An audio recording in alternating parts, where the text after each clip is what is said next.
Continuamos hoy, amigo oyente, nuestra marcha por el libro de Nahum y regresamos a nuestro estudio en el capítulo 2. Vamos a comenzar hoy con el versículo 5. Estamos estudiando una sección donde podemos ver en realidad la aniquilación de Asiria. Ese es el tema del capítulo 2. La justicia y la bondad de Dios son demostradas en su gran ejecución de su decisión de destruir a Nínive. No queremos dedicarle mucho tiempo a los detalles que se mencionan en el resto del libro, pero lo que aquí tenemos en realidad es algo muy detallado y una descripción muy vívida de la destrucción de Nínive. Todo esto es profético, ya que fue dado unos 100 años antes que esa ciudad fuera destruida totalmente. Así es que lo que tenemos ante nosotros es una profecía muy destacada. Es una profecía que nos da una descripción detallada de la destrucción de esa ciudad. Y era una aniquilación total de esa ciudad. Fue tan absoluta esa descripción que no fue sino hasta el año 1850 que el sitio, la ubicación de Nínive, fue localizada y excavada. Se conocía muy poco en cuanto a este lugar. Ahora queremos mencionar aquí nuevamente que los libros de Jonás y de Nahum van juntos. En realidad, lo primero que tenemos es la profecía de Jonás, o el pequeño libro de Jonás, ya que en realidad no es una profecía. Es más bien un informe, un relato de su actividad misionera en la ciudad de Nínive, de toda esa zona, donde la población en su totalidad se volvió a Dios, y Dios les perdonó. Pasan 100 años, y luego tenemos el libro de Nahum. Ahora, lo que ocurrió es que esta gente se apartó del Señor nuevamente. Entonces Nahum fue levantado para presentar el mensaje de Dios, y la totalidad de su mensaje es contra la ciudad de Nínive. Y lo que tenemos aquí es una descripción amplia, una descripción muy vívida de la destrucción total de la ciudad. Ahora, el versículo 5 de este capítulo 2 de Nahum que estamos estudiando dice: «Se acordará él de sus valientes, se atropellarán en su marcha, se apresurarán a su muro, y la defensa se preparará». Él está hablando aquí de la destrucción de Nínive. Eso tuvo lugar cuando los medos vinieron bajo el rey Ciáxares. Babilonia en esa época no era el reino más grande, pero se unieron con los medos y juntos se dirigieron contra esa ciudad. En nuestro programa anterior vimos que los carros rodaban con mucho estruendo por las calles y que eso no tenía ninguna referencia al automóvil moderno, sino que probablemente se refería a un modelo nuevo de carros de aquel tiempo, que llevaba una extensión, como explicamos, a cada lado de su eje, de manera que podían correr al lado de un carro enemigo y destrozar las ruedas de madera del otro carro. Y después de todo, cuando uno de esos carros perdía una de las ruedas, sucedía como los automóviles modernos que pierden una llanta por una pinchadura. No podían continuar en la batalla. Esa es, pues, la referencia que tenemos aquí. No se trata de ninguna profecía en cuanto a los automóviles. Esa es la clase de interpretación que le da mala fama a la profecía. Y luego, él continúa aquí describiendo la destrucción total, diciendo en el versículo 6 de este capítulo 2, «Las puertas de los ríos se abrirán, y el palacio será destruido». Obviamente el río Tigris iba a ser desviado hacia la ciudad. Como dijimos anteriormente, fue durante este tiempo en que se llevaba a cabo esta campaña que hubo mucha lluvia, fuertes lluvias en esa zona, que causó que el río Tigris se desbordara. Y cuando eso ocurrió, las aguas se llevaron una porción de los muros de la ciudad. Usted puede notar muy bien lo que este versículo nos está diciendo. Es indicativo de que esto había ocurrido. Dice, «Las puertas de los ríos se abrirán y el palacio será destruido». Es decir, que las aguas desbordadas iban a destruir ese palacio. Creemos que la base, el cimiento de los muros fue llevado por las aguas, y se nos dice en la historia profana que parte del muro fue derribado. En realidad, unos 4 kilómetros del muro de la ciudad de Nínive se encontraba al lado del río Tigris. Y la ciudad se encontraba de unos 4 hasta unos 10 metros de altura sobre el río, es decir, cuando no había desbordamientos. Pero cuando ocurre ese desbordamiento, el río se lleva una sección completa del muro. Entonces, el enemigo pudo entrar sin dificultad por allí. O sea que el río abrió una brecha en el muro, aquello que el enemigo estaba tratando de hacer. Y parecería como que el Señor estaba cooperando en la destrucción de la ciudad. Ahora, esta era una ciudad muy rica. Usted se da cuenta que ellos habían llevado allí el botín que habían tomado de muchas grandes naciones. Hasta el reino del sur de Judá estaba pagándole tributos a ellos. Así es que la ciudad de Nínive había llegado a ser una ciudad muy rica. Pero ahora, las puertas del río se han abierto y hasta el mismo palacio es derribado por la inundación. Y se nos dice que lo que sucedió allí en realidad es que los canales de irrigación fueron abiertos y que el palacio fue cubierto totalmente. Ahora el versículo 7 de este capítulo 2 de Nahum dice, «Y la reina será cautiva, mandarán que suba, y sus criadas la llevarán gimiendo como palomas, golpeándose sus pechos». No sabemos si usted ha tenido oportunidad de ver alguna vez una bandada de palomas. Quizá ha ido a cazarlas y se ha dado cuenta que cuando las palomas se asustan, cuando ellas todas juntas toman vuelo, es como si se golpearan los pechos con sus alas. Ese es el ruido que ellas producen cuando levantan vuelo. Y ese es el cuadro que se nos presenta aquí en este versículo. Ellas estaban golpeando sus pechos, tal cual lo hacen las palomas cuando levantan vuelo, y el ruido que producían era como un lamento, como un gemido. Y según entendemos, ese gemido o lamento es como un llamado de amor de las palomas. Ahora, en el versículo 8 podemos leer, «Fue Nínive de tiempo antiguo como estanque de aguas». Nos damos cuenta aquí que esa inundación ha llegado a la ciudad, y la ciudad ha llegado a ser como un estanque, como un lago. Y el versículo 8 en su totalidad dice, «Fue Nínive de tiempo antiguo como estanque de aguas, pero ellos huyen. Dicen, deteneos, deteneos, pero ninguno mira». Es decir, que se les había dado la orden de mantener su posición, pero cuando vieron la inundación que se acercaba junto con el enemigo, bueno, ellos pensaron que no era hora de escuchar a sus jefes, a sus comandantes, sino de huir y alejarse de allí tan pronto como les fuera posible. Ahora, en la primera parte del versículo 9 leemos, «Saquead plata, saquead oro». Es decir, que se invita al enemigo a que se apodere del oro y de la plata, a que se lo lleve como botín. Y este versículo 9 en su totalidad nos dice, «Saquead plata, saquead oro». No hay fin de las riquezas y suntuosidad de toda clase de efectos codiciables. Esa ciudad tenía muchas riquezas, había adornos allí de gran valor. El palacio era en realidad algo muy hermoso, y ellos vivían en mucho lujo porque habían tenido mucho éxito en la guerra. Y el versículo 10 continúa diciendo en su primera parte, «Vacía, agotada y desolada está». Los enemigos han tomado todo el botín, de la misma manera en que Asiria había traído a esa ciudad el botín de otras batallas. Todo esto está reunido en un lugar, y el enemigo ahora se apodera de esto y se lo lleva. Entonces Nínive queda vacía, agotada y desolada. Y continúa diciendo en la segunda parte del versículo 10, «Y el corazón desfallecido, temblor de rodillas». Y cuando las rodillas le comienzan a temblar a uno, eso indica que uno tiene temor. Eso indica que uno tiene temor en el corazón. Y eso es lo que está ocurriendo con esta gente.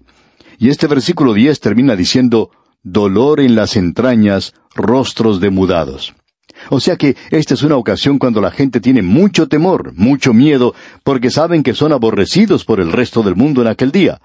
Todos sus vecinos les aborrecían porque ellos, los asirios, eran conocidos como una nación muy brutal. Y ahora los enemigos aprovechan para vengarse. Sus rostros están pálidos como si ya no tuvieran sangre. Y aquí dice, rostros demudados. Creemos que ellos se estaban cubriendo con cenizas y silicio. Y en el versículo 11 leemos, «¿Qué es de la guarida de los leones y de la majada de los cachorros de los leones, donde se recogía el león y la leona y los cachorros del león, y no había quien los espantase?» Ahora esto puede referirse a los leones, ya que Asiria y Babilonia utilizaban al león como símbolo de su imperio. Puede referirse a que tenían allí en realidad a leones, porque sí que los tenían. Pero también puede referirse a los jóvenes, porque el león era el símbolo de la fortaleza del reino, y puede referirse a eso. Pero lo que se está diciendo aquí es, ¿qué es lo que ha sucedido con ellos? Si se refiere a leones de forma literal, o a la fortaleza de su ejército, ambas cosas ya no están, ya han abandonado el lugar, o han sido muertos. Y el versículo 12 dice, «El león arrebataba en abundancia para sus cachorros, y ahogaba para sus leonas, y llenaba de presa sus cavernas, y de robo sus guaridas». Ellos habían estado bien alimentados, ya sea que se refiere aquí al león en forma literal, o se refiere aquí al ejército. Pero todo eso ha terminado. Ya no tienen nada que comer, porque todo se lo ha llevado el enemigo. Ahora, en la primera parte del versículo 13 leemos, «Heme aquí contra ti, dice Jehová de los ejércitos. Encenderé y reduciré a humo tus carros, y espada devorará tus leoncillos». Creemos que esto puede ser algo literal, o también algo que se refiere a los jóvenes. nos inclinamos a creer que se refiere a los jóvenes porque León era el símbolo de la nación. Ahora el versículo 13 concluye diciendo, «Y cortaré de la tierra tu robo, y nunca más se oirá la voz de tus mensajeros». Aquí tenemos una expresión un poco extraña, algo expresado de manera terminante. 100 años antes, Dios, demostrando su gracia, había salvado a Nínive cuando los habitantes se habían arrepentido y se habían vuelto a Él. Él le había dicho a Jonás de una manera tierna, «¿Y no tendré yo piedad de Nínive, aquella gran ciudad?» La ciudad que se vuelva a Dios, amigo oyente, Dios la salvará. Pero el tiempo ha seguido y ellos han vuelto a esa terrible apostasía. Y Dios ahora los va a juzgar. Y Él dice algo aquí que solo había dicho contra Gog y Magog. Y muchos de nosotros creemos que en los capítulos 38 y 39 del libro de Ezequiel se refiere a la moderna nación de Rusia. Y creemos que esto ha sido establecido por eruditos de tendencia conservadora. Más aún, no creemos que nadie diría que no es así, excepto, por supuesto, el liberal que deja de lado hechos y evidencias. Ahora Dios está diciendo, «Heme aquí contra ti». Y aquí tenemos una norma establecida. Tenemos a un pueblo que ha tenido un mensajero con un mensaje especial de parte de Dios. Ellos habían vuelto al Dios vivo, pero ahora le han dado la espalda. Y cuando usted ha tenido la luz y la rechaza, el Señor Jesús dice, «Así que, si la luz que hay en ti es tinieblas, ¿cuántas no serán las mismas tinieblas?» O sea que, si la luz está brillando frente a sus ojos, y usted dice que no puede ver, entonces eso indica que usted es ciego. Usted recuerda un incidente que contamos hace algún tiempo de una explosión que tuvo lugar en una mina y que había atrapado allí a algunos mineros. Cuando llegó ayuda de afuera, lo primero que hicieron fue bajar un cable con electricidad para que tuvieran luz los mineros atrapados. Allí entre ellos se encontraba un joven que, después de haberse encendido la luz, preguntó, «¿Y por qué no encienden la luz?» Los que estaban con él le miraron sorprendidos, porque se dieron cuenta entonces que la explosión le había dejado ciego. Ahora, amigo oyente, mientras ellos se encontraban en las tinieblas, nadie podría decir eso, de que él estaba ciego. Nadie podía darse cuenta de eso. Él pensaba que le habían apagado las luces. Pero ahora, si la luz que en ti hay es tinieblas, ¿cuántas no serán las mismas tinieblas? Y eso indica que usted está ciego, y ese es el cuadro que tenemos aquí. Esta gente había tenido la luz, habían rechazado la luz, y cuando uno rechaza la luz, entonces su responsabilidad es mayor. Así es que Dios está diciendo, «Heme aquí contra ti». Él no dice esto muy a menudo. Él solamente lo dice aquí, y lo dice también contra Gog y Magog. Y hoy escuchamos de esas filosofías que están totalmente opuestas a Dios. Pero Dios ya les ha dicho, y mucho antes que aparecieran en la escena, les ha dicho, «Heme aquí contra ti». Y eso es lo que Él está diciendo aquí cuando habla en cuanto a Nínive. Y en este versículo 13 leemos, «Heme aquí contra ti, dice Jehová de los ejércitos. Encenderé y reduciré a humo tus carros, y espada devorará tus leoncillos, y cortaré de la tierra tu robo, y nunca más se oirá la voz de tus mensajeros». Esta es una destrucción absoluta, total. Y vemos que Él habla aquí de un modo terminante. Eso es lo que Dios está diciendo. Yo estoy contra ti, te estoy derribando. Dios dice, te estoy aniquilando, no aparecerás jamás. Este debería ser el mensaje hoy para aquellos que han dado sus espaldas totalmente a Dios. Esto significa un juicio total, completo.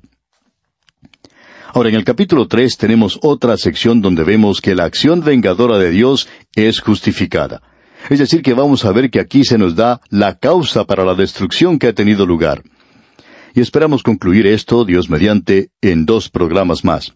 Ahora alguien quizá nos pregunte, bueno, ¿y vamos a regresar entonces al Nuevo Testamento? Y la respuesta es no. Vamos a continuar como dijimos al principio de este libro de Nahum. Vamos a estudiar Nahum, Habacuc y Sofonías. Estas son 3 profecías fuera de lo común que parecen no tener ninguna relación, pero el hecho de ser tan fuera de lo común hace que estén juntas, que sean tan destacadas y fuera de lo común. Y cada una de ellas nos da un aspecto diferente del gobierno de Dios en el gobierno de los hombres, y cómo Dios actúa en el gobierno de los hombres. Y aquí lo vemos a Él juzgando a una nación, llevándola a una aniquilación total. Y Él no solo es justo al obrar de esta manera, sino que aún es un Dios de amor. Y eso hace de esto algo muy destacado, por cierto. Ahora, el capítulo 3 de este libro de Nahum comienza diciendo aquí en el versículo 1, Ay de ti, ciudad sanguinaria, toda llena de mentira y de rapiña, sin apartarte del pillaje. Esta es una descripción de la condición interna de la ciudad. Y la razón por la cual ellos se comportaban en la forma en que lo hicieron contra sus enemigos, la brutalidad que demostraron, la falta de interés por las otras naciones, la forma en que las gobernaban y los métodos que utilizaban, revelan que la causa era algo interno, que allí es donde estaba el mal. Y amigo oyente, el hombre no llega a ser un pecador porque peca, sino que él peca porque es un pecador. Fundamentalmente, dentro de sí, el hombre es un pecador, y eso responde por sus acciones. Así es que esta gente se comportaba de esta manera, y estamos seguros que muchos hablaban de ellos diciendo, esta gente es tan salvaje, tan incivilizada. Bueno, amigo oyente, es que dentro de esa ciudad se podía apreciar una ciudad llena de mentira y de robos. Y de esto vamos a hablar, Dios mediante, en la próxima oportunidad, porque ello no caracterizaba a nuestras naciones de antaño, aunque había mucho de eso. Pero eso no era lo dominante, pero ahora en nuestros días, las mentiras y los robos caracterizan la condición interna de nuestras naciones. ¿Por qué? ¿Porque somos tan civilizados? No, amigo oyente, porque somos pecadores. Amigo oyente, nosotros somos pecadores. Y bien, vamos a detenernos aquí por hoy. Dios mediante continuaremos con el estudio de este capítulo 3 de Nahum en nuestro próximo programa. Que Dios le bendiga en todo tiempo es nuestra ferviente oración.